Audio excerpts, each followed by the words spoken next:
Hello friends, நம்ம இப்போ chicken gravy செய்வதற்கு தேவையான வறுத்து அரைக்கிறதுக்கு உண்டான பொருள்களெல்லாம் பார்க்கலாம். முதல்ல வெங்காயம், அடுத்தது இஞ்சி ஒரு துண்டு, 7-8 பல் பூண்டு, தேங்காய் அரை மூடியில் கொஞ்சம் ஒரு கப்பு அளவுக்கு எடுத்துக்கோங்க.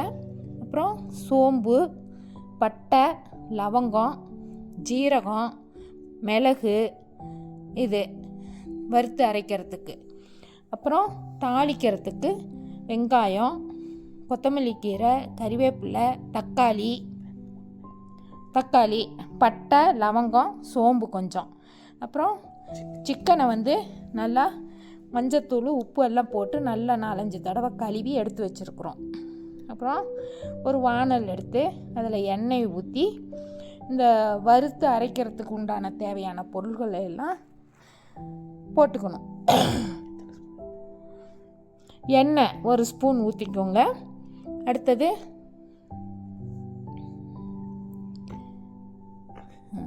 எண்ணெய் ஒரு ஸ்பூன் ஊற்றி நல்லா சூடான உடனே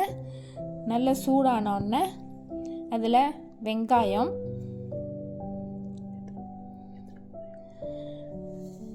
ஒரு 2 வெங்காயம் போட்டுக்கோங்க. 2 வெங்காயத்தை நல்லா நீளமாக அரிஞ்சு நல்லா வதக்கி விட்டுக்கோங்க. நல்லா கிளறி நல்லா அதை பொன்னிறமாக வர வரைக்கும் வதக்கிக்குங்க. அப்புறம்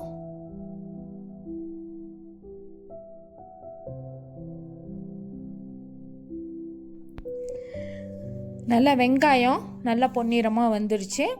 அடுத்தது இஞ்சி, பூண்டு, 7-8 பல் பூண்டும் போட்டு நல்லா வறுத்து விடுங்க. அடுத்தது பட்டை, லவங்கம், அப்புறம் அதையும் நல்லா கறிவேப்பிலை எல்லாம் போட்டு நல்லா வறுத்து விடுங்க. அடுத்தது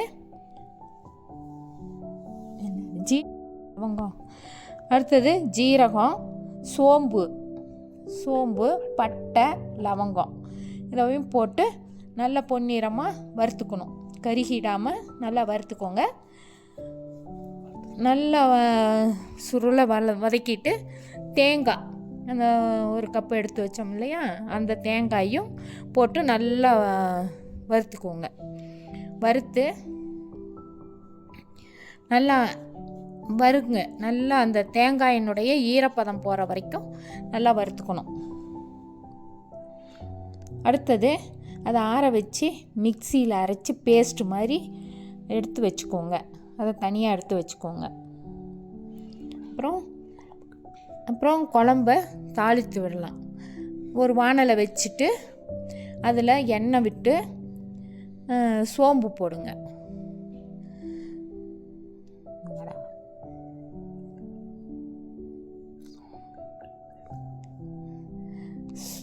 இப்போ நல்ல எண்ணெய் சூடானோடனே பட்டை, லவங்கம், சோம்பு கொஞ்சம் மட்டும் போட்டு நல்லா பொரிய விடுங்க. பொரிய விட்டோடனே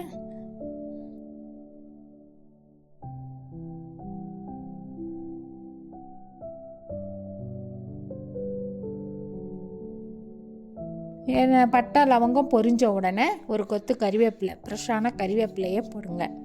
அடுத்தது பெரிய வெங்காயத்தை ஒன்று நீளமாக சன்னமாக அரிஞ்சு வச்சுக்கோங்க. அதை நல்லா கோல்டன் ப்ரௌன் கலர் வர்ற வரைக்கும் நல்லா வதக்கி விடுங்க. நல்லா சுருளை வதங்கினோன்னே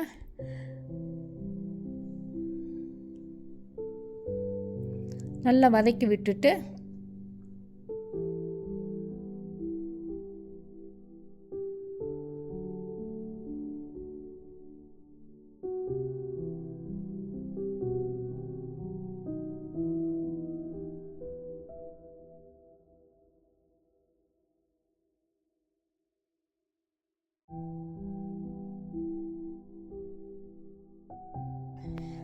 இப்போ வெங்காயம் நல்லா கோல்டன் ப்ரௌன் வந்துருச்சு.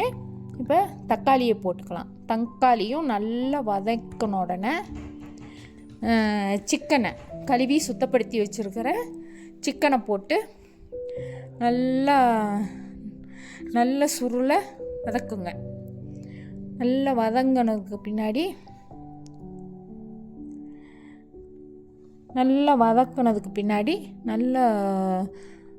நல்லா கொஞ்சம் நேரம் ஒரு 5 நிமிஷம் நல்லா வதக்கி விடுங்க. இதுவே நல்லா வணக்க நீர் விட்டு வரும். அடுத்தது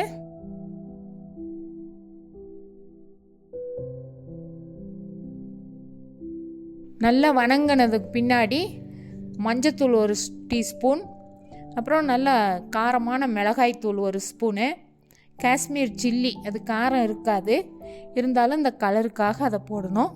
அப்புறம் கொத்தமல்லி தூள் வந்து ஒரு 1.5 ஸ்பூன் போட்டுக்கோங்க. போட்டு நல்லா மிக்ஸ் பண்ணுங்க.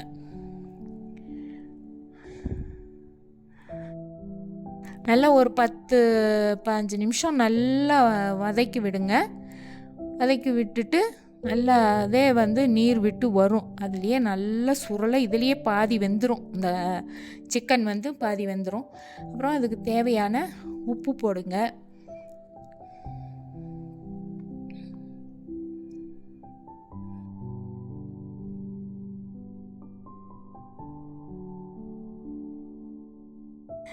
இப்போ நல்லா உப்பு போட்டு கிளறி விடுங்க. இதையே நல்லா ஒரு 10-15 நிமிஷம் நல்லா வணங்கணும். மூடி போட்டு நல்லா விடுங்க. அதே வந்து தண்ணி விட்டு நல்லா வெந்து வரும். இதுலேயே 3/4 பதம் வெந்து போயிடும்.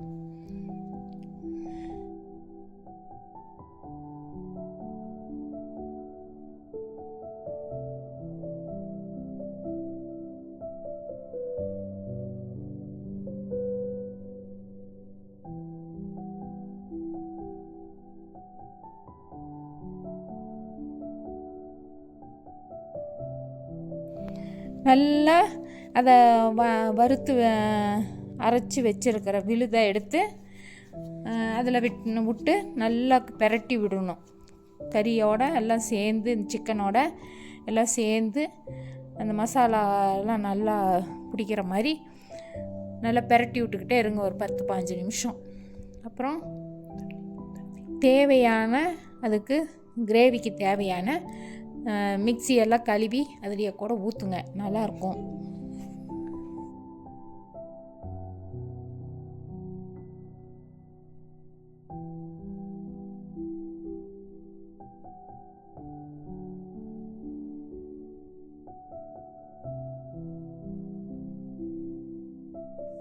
நம்ம இப்போ அரைச்சி வச்ச பேஸ்ட்டை அதில் ஊற்றி நல்லா பெரட்டி விடுங்க. அந்த மசாலா வந்து அந்த சிக்கனோட நல்லா இதாகிற மாதிரி பண்ணிவிட்டு நல்லா ஒரு 5-10 நிமிஷம் கொதிக்க விடுங்க.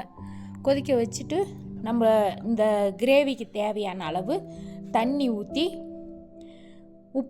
உப்பு காரம் எல்லாம் பார்த்துட்டு நல்லா மூடி வச்சுருங்க. இப்போ நல்லா அந்த மசாலாலாம் நல்லா பிடிச்சி சிக்கன் வந்து நல்லா மாவாட்டம் வெந்து போயிடுச்சு. இன்னும் இப்போ கடைசியாக கொத்தமல்லி போட்டு இறக்கிற வேண்டியது தான். சப்ஸ்கிரைப் பண்ணிடுங்க.